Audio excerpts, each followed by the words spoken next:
Good morning, everyone. As you can see, I'm sitting inside and I've got this funny little torch light going in my direction. I am freezing cold. It is obviously weather that's blown over from Cape Town. People told me there yesterday that it was freezing cold over there, and it looks like that weather's hit us last night. So I'm sitting inside now, so please just bear with me. I'm bringing you something very important, and this is about these IDs that will be given for whether we are SARS-CoV-2 positive or not. Now, they've got various names, there's various industries fighting to actually come up with um, a specific ID that governments around the world will use. And just like lots of people are fighting for this vaccine that they want to sell to billions of people, this is the biggest marketing opportunity, obviously, in the history of the world that's just been created. And because you won't manufacture millions of something if you don't have millions of orders, most of these companies will make sure that they have a contract set with various governments to roll it out to millions of people. The question is, will these millions of people accept what their governments want to force down their throats? And this is the question. And today I'm going to take you to a website that gives some clarity on what is being planned behind the scenes. This is a legal firm, and this legal firm has got a website, uh, and this legal firm is Norton Rose Fulbright, and they've actually got an entire section on their website, and I'll provide the link in the details below. You can go and read through it yourself.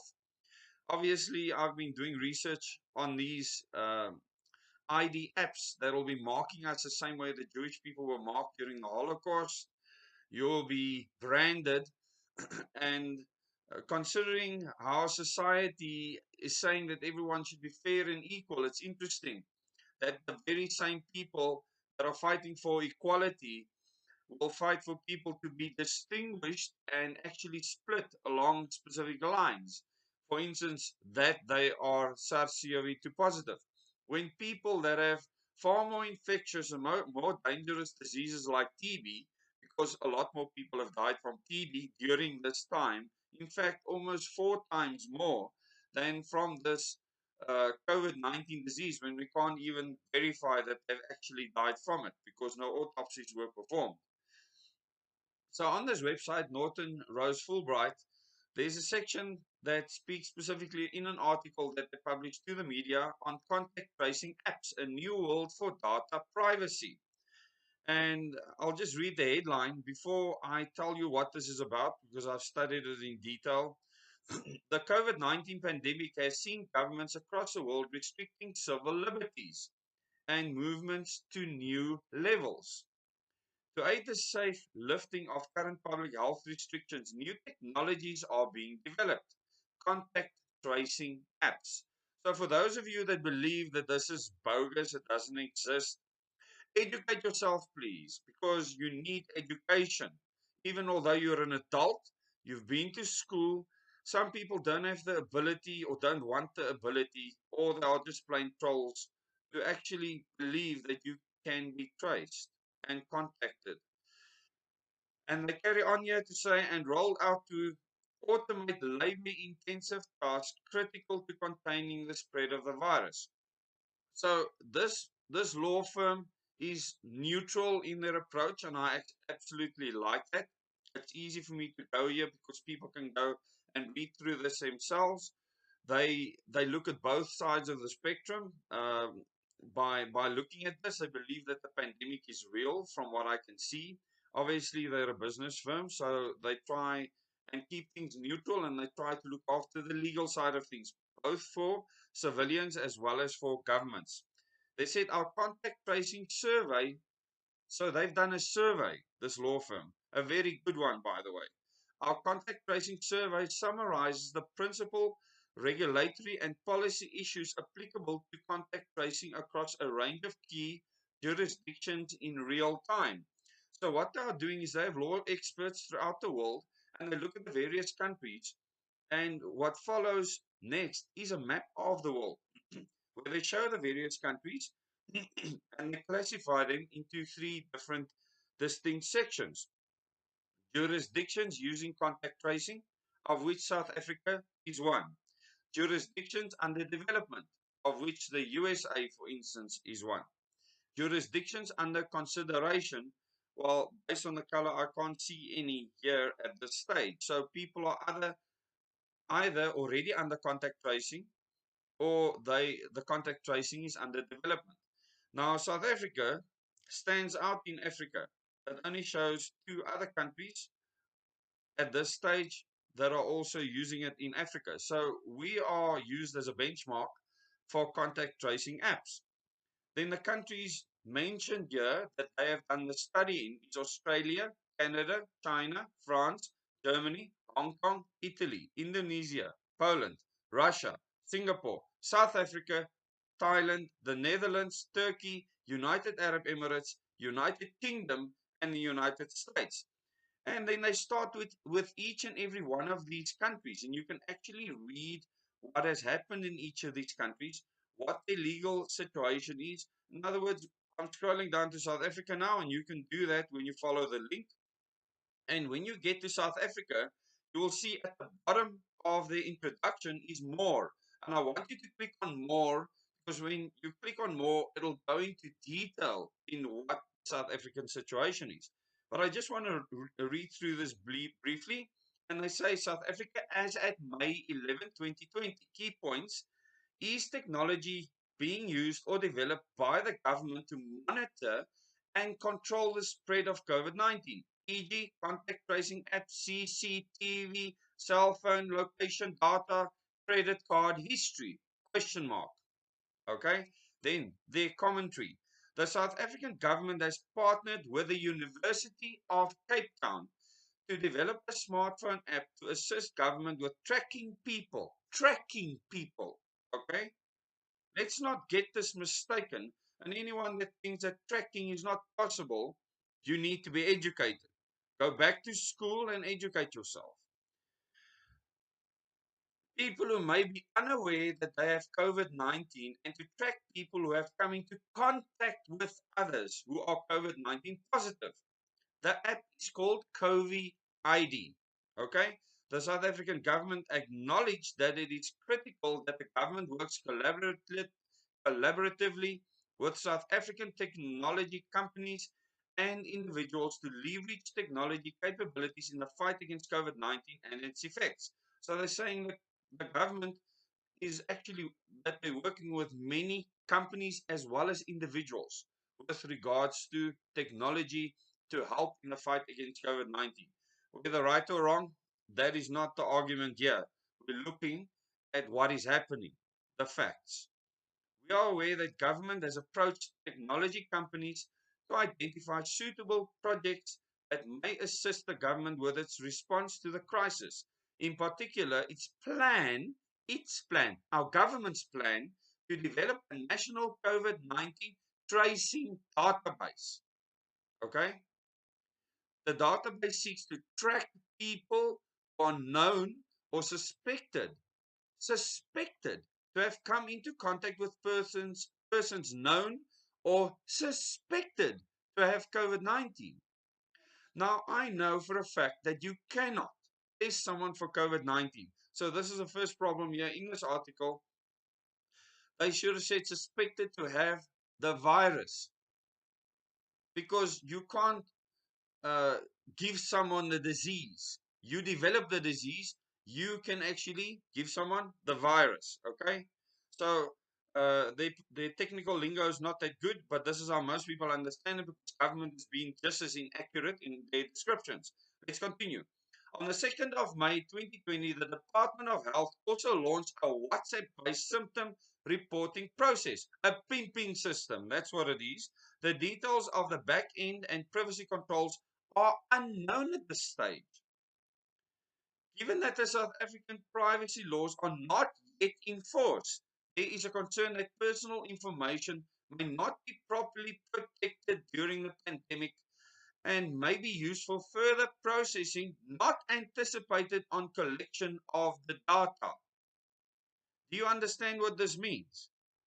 On the WhatsApp symptom tracker, it is unclear who is processing the information submitted, and where else it may be disclosed. So people, when you're using this WhatsApp symptom tracker, nobody knows who's doing what with this information. Just be aware when you are handing over all your information to these people on a platter. There are no terms and conditions available regarding the use of this functionality. This is absolute madness. Even though South African privacy laws are not in place, there is a constitutional right of privacy. So we all, under the Constitution, have a right to privacy. But here's the kicker, and this is the Trojan horse, another Trojan horse built into our Constitution. However, this may be infringed where there are larger public interest considerations that outweigh the impact on privacy. Now, our Constitution was written not for individual liberty. It was written for the greater good of society. You don't have individual liberty under our Constitution. This pandemic has proven that. And we will be going to the Concord to fight this because this needs to change. Or else, us as South African citizens, I will rise up as many people as I can to be aware mentally of the fact that they don't have their own private civil liberties or individual civil liberties. I've spoken about the greater good of the human race. And I believe the only way to get this greater good is to give each and every individual their own rights and liberties, as long as they don't infringe of the rights of others. If you don't want to get sick from this, stay at home. Why stop other people from going out? Ever thought of that? The Covi-ID app has a GDPR-based privacy policy and also voluntarily submits to the South African data privacy laws, not yet in place. So it says it'll submit to those laws, but the laws aren't there. So in this section, it says what are considered to be the major privacy concerns in relation to the app, in relation to its use by the government and by private sector organizations. So just understand, because government has actually gone and they've partnered and spoken with private sector as well as individuals about this, probably people like Bill Gates, then you need to start being concerned, because those corporations can get all your data and they can do with it what they want currently. We have no protection in this country. The people that wrote our constitution and everything else, they knew that one day this would happen and they would want to absolutely annihilate our privacy, because this is what's happening right now. If I click on more here, and I want you to do that when you follow this link, then you go to Norton Rose Fulbright Contact Tracing Apps in South Africa. And this is a PDF document, where in this PDF document, it looks at everything with regards to this. And you need to read everything to see the contradictions with regards to our government and see where we are headed. People, we are in serious, serious trouble with regards to our civil liberties. Please, you need to share this video. Make it go viral. Every South African needs to know what is happening currently in our country, what your rights are, where your rights are taken away when you should have them, what we are fighting for.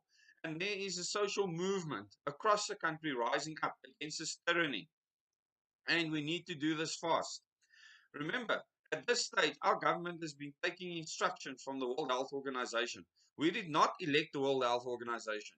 We did not scrutinize their leaders. We don't even do it with our own leaders. We just vote for a party. So at this stage, it's like we're just being handed over to the rest of the world, and then people blindly follow mainstream media. You cannot believe the mainstream media because they don't even believe themselves or scrutinize themselves. They just put out government propaganda and propaganda for large corporations. This is what those people are paid to do. We don't have journalists anymore. I don't know when last I've spoken to a real journalist that don't have an opinion, that will just go and find out facts and report them. Where are they? Where are these journalists? So thank you very much for watching this video. Thank you for subscribing to the channel. If you have not yet, please subscribe. Click the like button because then the algorithms for YouTube will show the video to more people. And please click the bell icon. When you click the bell icon, what happens is you'll get a notification for future videos that I place. And I will be following this intently. What is happening with these apps? Many of the videos I've done on this before has gone viral on many media platforms, and they should. People should be informed. Go and read this document. Please make that effort. Show it to your friends and family. Inform them. Explain to them what is happening. You will in future be labeled, whether you're positive or not. You will be either given an immunity passport, you will be given a health passport, and this will also be your new digital ID 2020. But when you're carrying your phone with you, with this app, everywhere you go, you will be able to be tracked. They will be able to see how close you were to someone else that was also tested positive in the past.